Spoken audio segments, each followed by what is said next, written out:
오늘 읽었던 말씀 한 이 단락은 제목이 여러분 성경에 제목이 붙어 있는 나온 성경이 있고 없는 성경이 있어요. 있는 분들은 보신 바와 같이 할례와 그리스도의 십자가라고 하는 제목으로 이 단락이 기록되어 있습니다. 이 이스라엘 백성이 율법을 받고 그들에게 가장 내가 율법대로 살겠다고 고백할 수 있는 것이 뭐냐? 한마디로 그 고백은 할례입니다. 이 부모가 자녀를 낳을 때 자녀가 낳은 지 8일 만에 부모는 내가 율법대로 키우겠습니다. 하나님 여호와 하나님의 말씀인 율법대로 키워서 하나님께서 원하시는 삶을 살겠습니다. 그래서 8일 만에 남자들은 할례식을 합니다. 남자 어린아이의 생식기의 부피를 베어내는, 그래서 이 할례식을 하고 어디에든지 이 사람이 유대인이다 아니다 라고 알 수 있는 것은 그 옷을 아래를 벗겨보면 이 할례를 했으면 유대인이다, 안 했으면 유대인이 아니다, 이것으로 이 증거가 될 수 있죠. 그렇기 때문에 세계 어느 민족이든지 할례는 유대인들만이 당시에 있었어요. 오늘 우리는 알아야 할 것이 뭐냐면 갈라디아 교회 사정을 알아야 이 내용이 어떤 뜻인가를 제대로 알 수 있는데, 복음으로 할례를 받지 않냐고 예수 믿으면 우리는 하나님의 자녀가 되어서 우리에게 그 할례도 받을 필요 없다. 오직 예수 그리스도를 믿고 믿음으로 살아가는데 우리는 침례를 받는다. 이걸 가르쳐 줬어요. 할례는 율법으로 내가 자녀를 키우겠습니다. 본인은 내가 율법으로 우리 부모님이 키우겠다고 하는 그 말씀을 따라서 나는 율법대로 우리 조상들이 살아가는 나의 부모가 살아왔던 율법대로 살겠습니다. 자신은 그런 고백이고, 자녀를 할례식을 할 때는 하나님이 주신 자녀 율법대로 키우겠습니다. 그런 가운데서 할례식을 해요. 그렇게 키우겠다고 고백한 것이 드러나야잖아요. 증거가 돼야 하잖아요. 그 증거가 할례다 이거죠. 우리가 예수님이 나의 구주십니다. 나는 내 죄가 예수와 함께 죽고 내 죄는 다 죽고 이제는 예수와 함께 새 생명을 얻었습니다. 고백을 아무리 한다 할지라도 객관적인 증거가 뭐예요? 침례죠. 그래서 그리스도와 연합됐다는 말이잖아요. 장로교 어떤 사람들은 유대인들이 할례식을 했으니까 우리는 유아세를 한다. 여러분, 침례하고 할례하고는 완전히 다릅니다. 할례와 연결을 시킨 사람들이 있어요. 할례를 유아세를 왜 하냐? 그러면 할례식 했지 않느냐 이거예요. 침례는 왜 받는가 하면 신앙 고백의 객관적인 증거를 위해서 받는 거예요. 주님의 명령이죠. 어린아이가 8일 만에 되었던 어린아이가 어떻게 고백을 할 수 있습니까? 고백을 8살 되더라도 내가 정말 예수님이 나의 진정으로 구주시라는 것을 고백을 할뚱말뚱 하는데 개인차가 있지만은 그래서 주일학교 학생들 가운데서 고학년 4, 5학년부터 침례식을 하는 이유가 그거예요. 그 이하는 자기 자신에 의해서 고백을 할 수 있는 연령인가, 있는 자도 있지만은 없는 자가 확실하게 4, 5학년부터는 고백할 수 있는 연령이기 때문에 개인의 자신의 의지로 인격적으로 예수님을 구주로 영접하여 고백할 수 있는 시기이기 때문에, 그래서 할례와 침례는 완전히 다르다는 걸 우리는 먼저 알아야만 됩니다. 그런데 이렇게 예수 믿고 침례를 받고 하나님의 자녀들이 모인 그곳이 교회잖아요. 갈라디아 여러 지방의 교회들인데 송두리째 흔들리게 만들었던 자들이 누군가 하면 율법주의자들에 의해서 어디에서 그 말을 듣고 또 자기도 원래 율법 속에서 생활했기 때문에 믿음이 흔들려서 옛날로 돌아가 버린 거죠. 또 유혹을 받고 그러면서 너 구원받았다며? 받았어. 어떻게 해서 받았어? 믿음으로. 야, 믿는 사람들 내가 보니까 엉뚱한 짓 하는 사람들 많더라. 그렇게 해서 구원받느냐? 행해야지 하면서 행해야 된다. 그러면서 할례도 너희들 안 받았잖아. 그래 안 받았어. 받을 필요 없다고 그랬어. 침례 받았어. 하면서 율법을 기준에서 볼 때는 침례란 말이 안 나오거든요.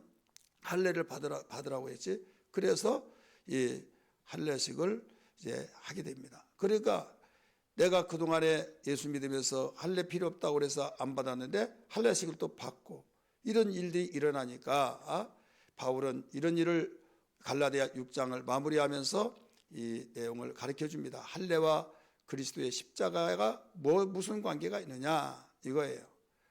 그리스도의 십자가와 할례는 아무런 관계가 없다. 그런데 너희들이 할례를 주장한 것은 너희 자신이 이 핍박을 면하려고 하는 것이다 이거예요. 우리 성경 봅니다.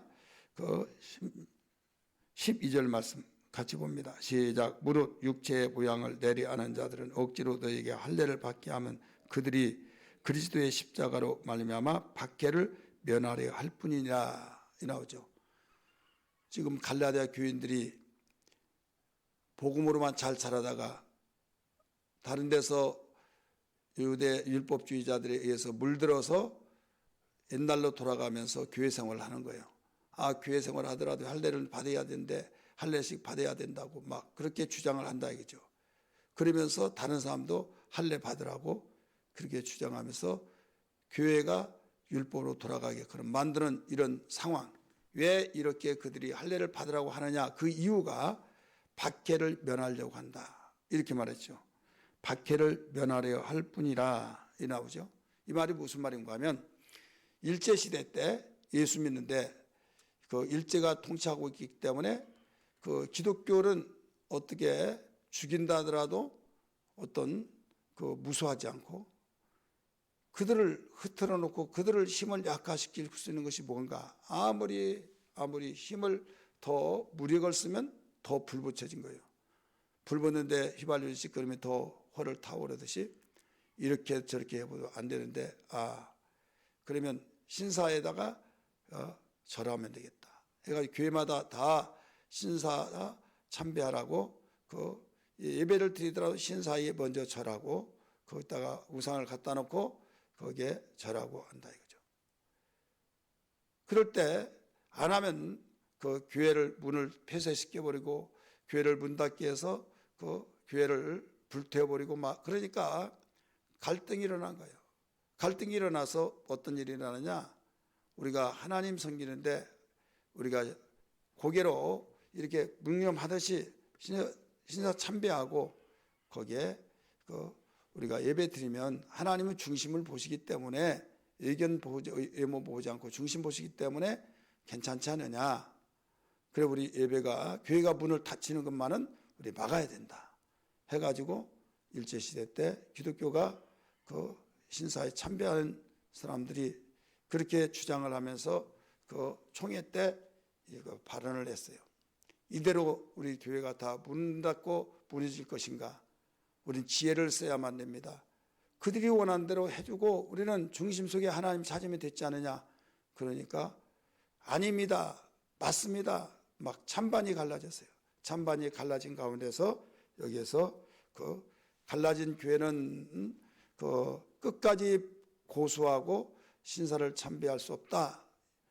두 번째 계명 하늘이나 땅이나 땅 아래 어떤 형상을 만들지 말고 절하지 말라. 10계명 2계명에 위배된 것이다. 우리는 그럴 수 없다. 또 우리 마음으로서 우리가 하나님께 경배하면 됐지 꼭 예언적으로 절한 것이 뭔 필요가 아니냐 해가지고 그들은 옳다고 주장했어요. 그런데 공교롭게도 신사를 참배하는 교회들이 너무나 많아요. 소수의 사람들 교회들은 죽을 각오, 문을 닫는 각오를 하면서라도 무엇을 내느냐? 신사 참배를 거부했어요. 그래서 왜 그러면 그들이 신사 참배를 했느냐 이거예요. 하도 괜찮다 이렇게 주장한 것은 자기 혼자만 하면 되는데 총회로 끌어가서 모든 공동체가 다 하도 괜찮다 그걸 결의해 가지고 하게끔 만들었다 이거죠. 하게 했을 때 이때 그 이유가 뭐냐 이거예요. 박해를 면하기 위해서예요. 박해를 면하지 않기 위해서 교회가 명분은 없어진 것보다 낫지 않느냐. 잡아 가두고 옥구를 치르고 때로는 죽이고 불을 태워서 교회를 없애버리고 폐쇄시키고, 그러니까 그런 걸 당하지 않기 위해서 그런 것이다 이거죠. 그러나 침례교회하고 고신치기 몇몇 교단만은 폐쇄가 되어지고 옥구를 치르고 머리에서 허리까지 가죽을 벗겨가지고 공개에 이 박해를 하는 것을 보여주고 막 이런 가운데서도 신사참배지 않았어요. 여러분 한경직 목사님 돌아가셨지만 그분이 기독교 템플상을 탔어요. 세계로 사회적으로 말하면 기독교 노벨상입니다. 그가 세계적으로 기독교에서 목회를 잘하고 참 존경스럽다고 그래서 템플상을 줬는데, 그가 받으면서 모든 그 만인에게 이런 말을 했어요. 나는 이 상을 받을 자격도 없습니다. 부끄럽습니다. 왜?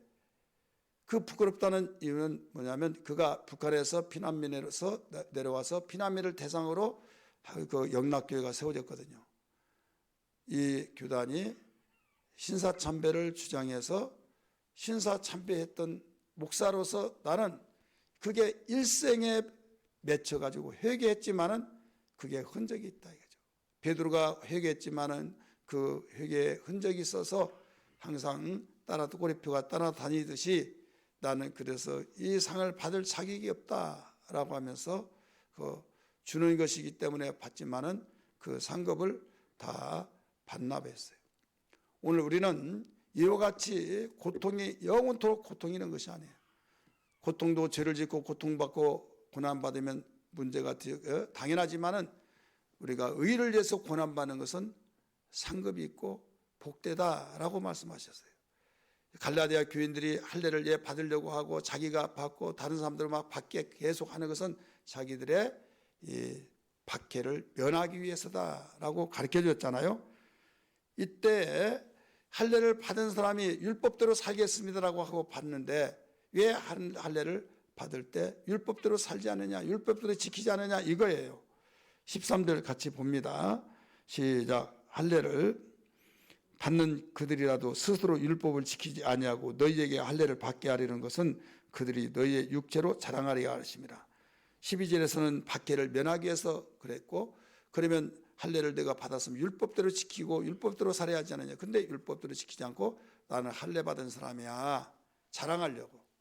나는 할례 받았어. 누가 뭐라고 하면 나 할례 받았어. 예수 믿냐고 하면 나 예수 믿어. 나 침례 받았어. 어떤 사람은 그거 한술 더 써서 나 유아 세례 받았어. 교회도 안 다니면 그거 자랑합니다. 나 유아 세례를 받았다. 나는 어렸을 때부터 교회 다녔다.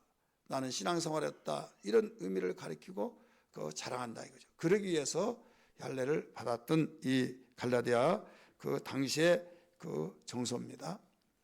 이때 바울은 말합니다. 정리해서 너희가 그리스도께서 십자가에 못 박혀 죽은 것이 그걸 믿는 것이 그렇게 부끄럽냐 이거죠. 당시에 예수님이 십자가에 못 박혀 달려 돌아가셨던 것은 가장 부끄러운 일이었어요. 왜? 악랄한 죄인, 사회적으로 가장 밀란을 일으키고 역적이라고 생각하는 사람들, 이 사람들을 십자가에 처형시켰거든요. 그 정서가. 예수님을 유대인들이 여러분 빌라도 법정에서 무죄다고 하는데 아닙니다. 우리의 법이 있으니 그를 십자가에 못 박아 죽이라고 했던 그 당시 그들이 누구냐면 유대인 지도자들이에요. 종교 지도자들, 오늘날로 목사 이런 사람들입니다.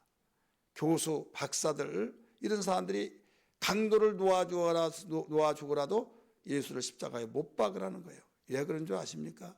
유대법으로서는 돌로 쳐 죽이라고 말을 해야만 맞지만은 십자가에 못 박으라는 것은 십자가는 망각의 나무, 저주의 나무입니다. 왜 망각의 나무일까요? 여러분 좋은 꿈 꾸면 더 흠모하지만 나쁜 꿈 꾸면 빨리 잃어버리고 싶죠. 도저히 십자가에 우리 집안에서 한 사람이 죽었다 그러면 부끄러워서 다니지를 못해요. 삼족, 예족, 친족, 본족, 처족까지 완전히 그 삼족에서 노동하고 노예로 살았으면 살았지 그 관직 생활을 할 수가 없는 거예요. 그래서 멀리 떠나서 이름성까지 바꿔버리는 상황이 벌어진 거예요. 그렇기 때문에 그렇게 십자가에 못 박히라는 것은 그동안 예수가 하나님의 아들이 그리스도다, 그들이 그렇게 추앙하고 그렇게 원했던 그리스도라고 말하니까 이것을 지워버리려고. 그래서 여러분, 십자가에 못 박아 죽는다고 하는 사형 선고를 받았을 때 베드로가 나가서 부인한 거예요. 그냥 돌 맞아 죽었더라면 그는 견뎌낼 수도 있었을 거예요. 그런데 그가 상상 위에, 그러므로 우리는 십자가가 우리는 믿는 자에게는 영광이요 자랑거리가 되지만은 믿지 않는 자들에게 그 당시 정서는 저주의 나무 망각의 나무인데 십자가에 못 박아 죽었다. 바울은 이렇게 말했어요. 나는 십자가 위에 어떤 것도 자랑할 것이 없다. 이렇게 말했어요. 우리 14절 말씀 봅니다. 14절 같이 읽습니다. 시작. 그러나 내게는 우리 주 예수 그리스도의 십자가 위에 결코 자랑할 것이 없으니, 이렇게 나오잖아요. 결코 자랑할 것이 없으니 그리스도로 말미암아 세상이 나를 대하여 십자가에 못 박히고 내가 또한 세상을 대하여 그러하리라 말씀했죠. 오늘 우리는 예수 믿는 사람이 십자가에 돌아가신 예수 그리스도를 자랑하지 못한다고 한다면 우리는 진정한 신앙인이 아닙니다. 육체에 자랑하려고 또 자기가 핍박을 받으니까 면해보려고 그러다가 보니 여기에 할례를 주장하고 그런 것을 육체에 자랑하려고 당시에 할례를 받아야 된다라고 말했는데, 그 당시 지금은 예수 믿고 오해가 풀어져서 십자가가 우리를 위해서 예수 못 박혀 죽으셨다. 당시에 저주의 나무 망각의 나무, 그래서 저주받았다고 하고 그렇게 따라다녔고 예수님을 만왕의 왕으로 그 왕이여 어서 오시옵소서 하고 호산나 다윗의 자손이여 불렀던 그들이 얼굴에 침을 뱉고 뺨을 때리고 옷을 벗겨버리고 채찍으로 치고 이런 일들이 왜 일어나느냐. 십자가에 매달리고 완전히 조롱했던 그 사실을 자랑으로 삼는 사람, 이건 그렇게 했기 때문에 내가 살아났다 이거죠. 우리 인간이 온 인류가 죄로 말미암아 저주받고 심판받고 지옥 갈 수밖에 없는 그 상황 속에서 예수님이 십자가에 못 박혀 죽으심으로 내가 살게 됐다는 그 사실, 이건 양심 속에 너무나도 감사하고 죄송하지만 너무나 내가 제2의 인생을 살게 되었고 이것보다 더 귀한 것이 어디냐. 그래서 자랑하는 거예요. 괜히 자랑한 것이 아니다 이거죠. 여러분, 자랑하면 자랑하는 이유가 있잖아요. 바울이 자랑할 이유, 그런 가문의 자랑을 하려면 얼마든지 할 수 있어요. 그런 가말리엘 문화생으로서 세계적인 이 교수 밑에서 배웠던 그가 얼마나 자랑거리가 많아요. 집안이 든든합니다. 왕족입니다. 그는 많이 배웠습니다. 열심히는 바리새인들 세속에 물들지 않은 그런 계파 속에서 종교생활했던 바울입니다. 그런 걸 자랑하지 않았어요. 그리스도 외에 내가 결코 자랑할 것이 없다라고 말씀했어요. 고린도전서 1장 30절의 말씀 보면 31절의 말씀 보면 주 안에서 자랑하라 말씀했고, 또한 고린도서 10장 17절에서도 내가 너희들이 자랑할 것 있으면 주 안에서만 자랑하라, 십자가 안에서 자랑하라 이거예요. 오늘 고린도서 11장 31절에 고린도서 11장 30절의 말씀 보면 거기에 무슨 말씀이 나온가 하면 내가 부득불을 자랑할 것이 있는데 나의 연약한 것을 자랑하노라.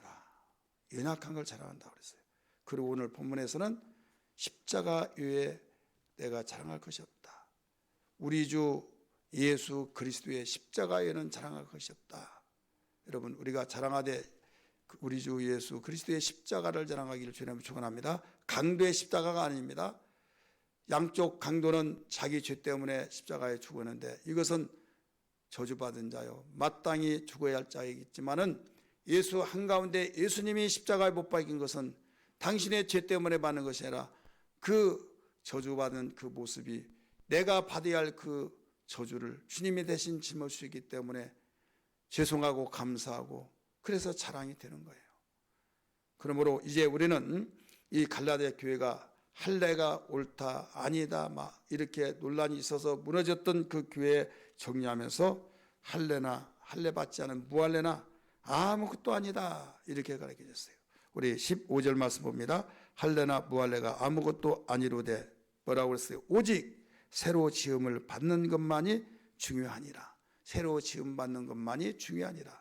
가장 중요한 것은 우리 주 예수 그리스도의 십자가에 못 박혀 죽으신 그 피 흘리심으로 믿음으로 구원받아서 새로 피조물이 되어 하나님의 자녀가 된 것, 그것만이 자랑이다 이겁니다. 새로 지음 받는 것만이 보라 그리스도 예수 안에 있는 자는 새 것이 되었다. 이전 것은 지났으니 새 것이 되었다. 새로운 피조물이라 새로 지음 받았다. 이것만을 자랑하라는 거죠. 오늘도 이 말씀이 생명되기를 주의 이름으로 축원합니다. 할렐루야.